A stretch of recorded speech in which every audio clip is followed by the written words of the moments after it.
আমরা অনেকবার লোকের থেকে এই কথা শুনেছি, জীবনে যখনই ধন অর্জন করবে বাঁচিয়ে রাখবে।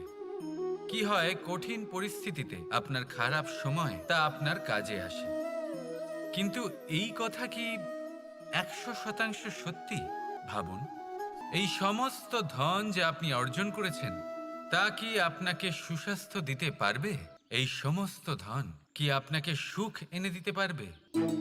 পারবে না, তাই না? চলুন আমি আপনাকে একটা কথা বলি। পরমেশ্বর, ঈশ্বর, যদি এই ঈশ্বরের ওপর আপনি বিশ্বাস রাখেন, সর্বদাই ভালো কাজ করেন, সবার মধ্যে প্রেম ছড়িয়ে দেন আর সবার জন্য শুধু ও শুধুমাত্র শুভকামনা করেন, তাহলে আপনার সাথে কখনো কোনো খারাপ হতে পারে না। তাই সময় বদলান, সময় বদলানোর উপকরণ নয়।